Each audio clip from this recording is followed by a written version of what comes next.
روز باش دما و خوش هوالنو بله چاوا اونجی دزانن و روژا نکوتنی و روژا هر دم باشوری کردستانی باشور دا آلوزی یک نوا کرده هیه سر به آلوزی محلبست یک نویسیه از دخوازم هلبسته بوه بخوینم پیشکش و بکم براتیا راستی گلکی خوشه برای من بفامه نزانه میجوی برای من خامه برک و جوانه او برای من نبی خدانه دایکا برای من کردستانه کردستان دایکا همو کردانه برای من جار بندارانه برای من جارجی بر دیوارانه جار ناجی دار دست دجمنانه دیساجی برای منه بو من جانه دیساجی برای منه بو من خانه برای من خانه لبینه باوری آخوا کسی نینه خینجی برای تا حوالی تا چنینه فام که ببینه دجمن چو سر مداتینه تو دزانه حکیم لقمان بوچ استانبولی کشتینه برای من چاوی خوابکه در دوران خواه بنیره میزکه حسودی فتنه و فسادی نکه شر براکجی پیل گش نکه دل برا خوش که بس روژاوی رش که برای من عزیزه هیجای تاجا سرانه برای من نوا آلوزیان دانه نزانه به نویسا مشکناندنه فرمانا مدانه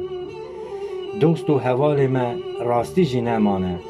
یکیتیا خواه چکن برخودان جیانه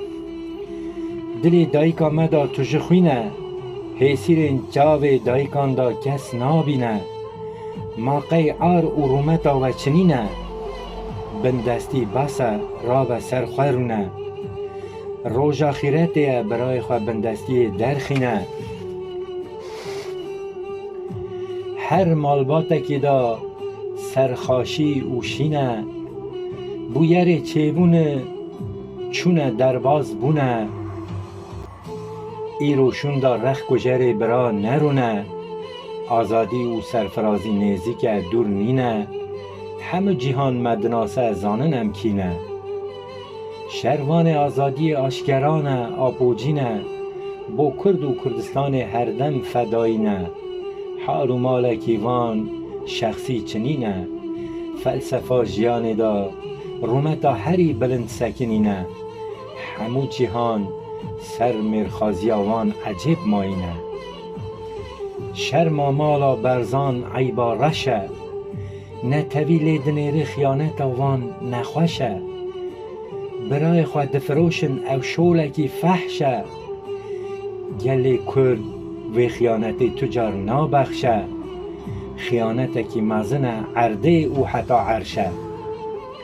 لازمی دا کس ناگره جهی برا آخ براو برا تبو وکر برا ده ام هشت ناوا لپی گرا ده پشتا خودامه میدانا چار جرا جدستی تا امبون دیشت و شیوا گرا برا کاوره بو من بیجه درد و ایشا تا چیه او قاس دجمناهی تا جمرا بو چیه تشتین کو تدکی بو ما هر دیان جی خرابیه میدانا جنگی دا پشت خورتبونا ما یکتیه دست من بگیره سوندا آوسته بو ما هر دم سرفرازیه سپاس گلی گهدارم